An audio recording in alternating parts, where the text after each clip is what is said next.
जीवन जीने की कला। अगर आप दुनिया में नेगेटिविटी देखोगे ना तो आपको चारों तरफ नेगेटिविटी नज़र आएगी, गलत लोग नज़र आएंगे। और अगर आप अच्छाइयाँ देखोगे ना तो दुनिया में बहुत सारी अच्छाइयाँ नज़र आएंगी। ये डिसाइड आपको करना है कि आप क्या देखना चाहते हैं। ये सच बात है, पता है इसको आप कैसे समझ सकते हैं। फॉर एग्जाम्पल्स, आपको कोई गाड़ी खरीदनी है तो देखना कि आपको रोड पर ना वही गाड़ी सबसे ज़्यादा दिखाई देगी। आपको कोई ड्रेस खरीदनी है, आप कोशिश देखना, आप कहीं भी जाओगे ना उसे सबसे ज़्यादा नोटिस करोगे। तो इन चीज़ों से हमें पता लग सकता है कि जो चीज़ हम चाहते हैं ना वो हमें हमारे चारों तरफ दिखनी स्टार्ट हो जाती है। तो जीवन को जीना ना एक कला है कि आप इसे पॉजिटिविटी के साथ जीना चाहते हैं या नेगेटिव होकर जीना चाहते हैं। तो कोशिश करें कि इसे पॉजिटिव होकर जिए। अब एक बार एक साधु होता है और उसके पास 2 शिष्य होते हैं। एक का नाम होता है सत्यकेतु और एक का होता है लोभित। जो सत्यकेतु है उसकी एक आदत होती है कि वो विनम्र रहता है, सबसे प्यार से बात करता है और लोगों की सेवा करना उसका धर्म होता है। लेकिन जो दूसरी तरफ उसका दूसरा शिष्य होता है लोभित, वो धन और वैभव को गैदर करने की कोशिश करता है। तो जब एक दिन साधु दोनों से पूछता है कि लाइफ में क्या करोगे आगे जाके, तो जो सत्यकेतु है वो कहता है कि मुझे तो आचार्य लोगों की सेवा करनी है। और जो दूसरा लोभित है वो कहता है कि मैं किसी राजपाट वाले किसी राजा के पास, किसी मुख्यमंत्री के पास बहुत बड़ा पद लेना चाहता हूँ। तो सन्यासी जी कहते हैं कि ठीक है, अब आप लोगों की शिक्षा पूरी हो गई है तो अब आप लोगों की परीक्षा ले ली जाए। और सत्यकेतु और इस तरह से सन्यासी उन्हें दोनों की परीक्षा लेने की बात करते हैं। तो उनसे वो कहते हैं कि मेरा एक लोमस नाम का मित्र है जो हिमालय की पहाड़ी पर तपस्या कर रहा है।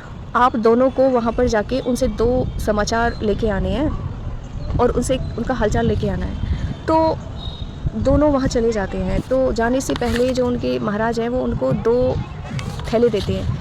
जो थैला सत्यकेतु को दिया जाता है उसमें फल सब्जी, फ्रूट, कुछ फल सब्जी, कुछ रोटियाँ, कुछ अन्न, कुछ पानी की बोतलें रखी जाती हैं। और जो सत्यकेतु है उसे एक खाली थैला दिया जाता है।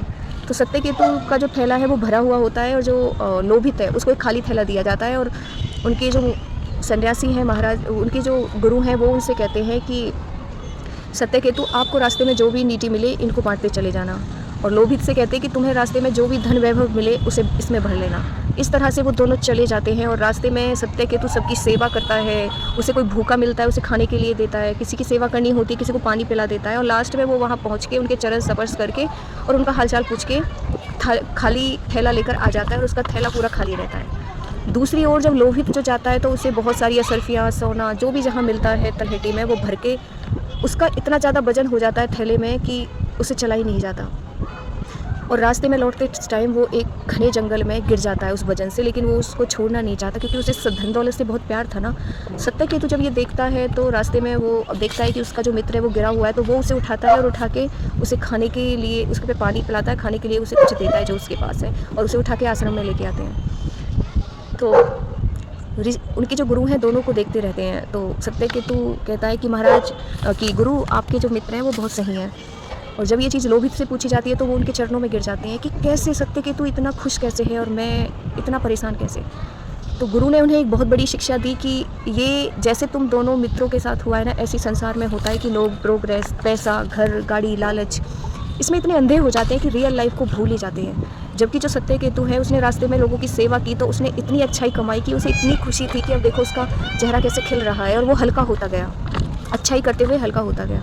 लेकिन जो इन चीज़ों को बटोरने लग जाता है और लालच घने ज़्यादा बढ़ा लेता है वो तुम्हारी तरह ही एक दिन गिर जाता है आईसीयू में। तो वो दोनों शिक्षा लेते हैं और लोभित अपने गुरु से माफ़ी मांगता है कि मुझे फिर से जीवन की कुछ शिक्षा दीजिए। अगर देखा जाए ना दोस्तों तो ये चीज़ ना आज की हमारी लाइफस्टाइल में भी अप्लाई होती है। हम सब गैदरिंग में लगे हुए हैं लेकिन जीने के लिए हमारे पास टाइम नहीं है, और टाइम है तो हम कहते हैं कि तब जी लेंगे, उसके बाद जी लेंगे, जबकि वो कभी टाइम नहीं आता। तो अगर आप भी इसी ट्रैप में फंसे हुए हैं, टेंशन में रहते हैं, चिंता में रहते हैं कि जीवन में नहीं मिल रहा है, सब चीज़ छोड़ के एक बार अपने लिए थोड़ा सा टाइम निकालो, कहीं घूमने चले जाओ या अपनी छत पे घूमो, चाय पियो, खुद के साथ, फैमिली के साथ टाइम स्पेंड करो, अपने रिश्तों को थोड़ा सा टाइम दो। और कमाते कमाते बहुत ज़्यादा बिजी हो गए हो तो थोड़ा सा ब्रेक लो।